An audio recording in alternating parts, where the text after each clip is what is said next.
$5 trillion. That was the estimated global size of the wellness market in 2022. Just counting books alone, the self-help industry represents billions of dollars spent every year around the globe. And a lot of these books intend to help people find happiness. But what if focusing on happiness makes you less likely to be happy? New research seems to indicate just that. The Journal of Experimental Psychology measured how motivated college students were to find happiness compared to their reported levels of well-being. You would expect that the students who are more consciously aware and seeking happiness would also be the ones with higher levels of well-being. And that's exactly what researchers found for students in Russia and East Asia. But for Americans, desperately wanting to be happy is linked with lower psychological health, says study author Brett Ford. They noticed valuing happiness was associated with lower hedonic balance, lower psychological well-being, less satisfaction with life, and higher levels of depression symptoms. If happiness is a fundamental desire we all have and something we naturally seek out, why is it so hard to find? And why the difference across countries? The answer may lie in the way different cultures view and define happiness. In societies like Japan, for example, happiness is seen as a social endeavor, spending time with friends, caring for parents, etc. And more generally, Japan is a country with a community and collectivist focus that is reinforced culturally. This kind of social connection is integral to well-being, Ford says. People have been trying to define and measure happiness for centuries. In 1780, the English utilitarian philosopher Jeremy Bentham proposed that happiness was important enough for us as persons that measuring happiness should be a way of determining how well a government is performing. The country of Bhutan even created a gross national happiness index that measured Bhutan's performance across more than 30 key areas to calculate the country's overall happiness. Other countries, organizations, and research groups have also tried quantifying happiness in many different ways. But in the West, happiness is often seen as an individual pursuit. What comes to mind when you think of a happy American? Maybe you imagine someone with an impressive job, living in a luxurious house with an expensive car in the driveway.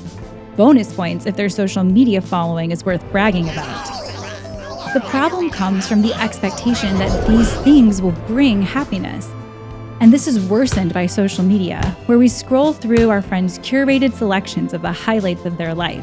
These expectations seem to set up individuals for one thing: a lifetime of letdowns. But Ford says that most people live in a pretty neutral state. A happy life doesn't consist of happy moments every hour of the day. We also know there are many different forms of happiness. You can be happy to finish a difficult task at work, or happy to be married to someone you love, or happy just to eat a piece of carrot cake with cream cheese frosting.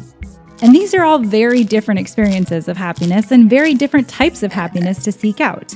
And even though we may all recognize happiness when we experience it, we might have a difficult time explaining or predicting what exactly will make us truly, deeply happy. Psychologist Dan Gilbert explains that we tend to overestimate the emotional impact of positive life events.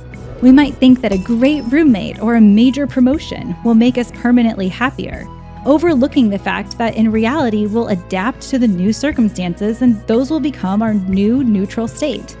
In a classic study, researchers found that even winning the lottery didn't appear to yield any lasting gains in happiness. So we are left wondering, what should we do to experience more lasting happiness? What type of happiness should we seek? Which brings us to the real challenge we face.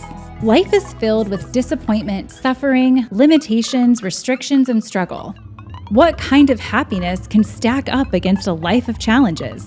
Arthur Brooks began studying happiness as a professor at Harvard Business School. He even teaches a class on the subject.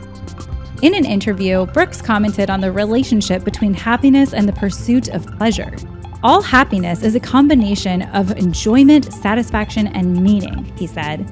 That's what we need. We need to enjoy our lives, which is not the same thing as pleasure. The pursuit of pleasure is what leads you to addiction and misery.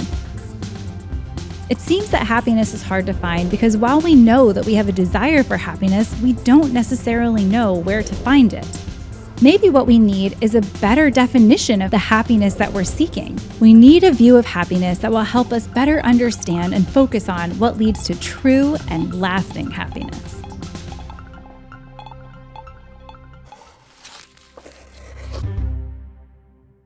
This is the Catechism of the Catholic Church. It's the official summary written by the Church of everything Catholics believe. But if the contents of this catechism are unlocked, it can change the world. We believe the Catechism isn't a dry, dusty textbook. It's a gift. It's the faithful echo of a God who desires to reveal himself to us. We're creating content that's relevant, watchable, the type of content you want to share with your friends. And all of this will be free to the world and translated into multiple languages. Relationships are that way for sure.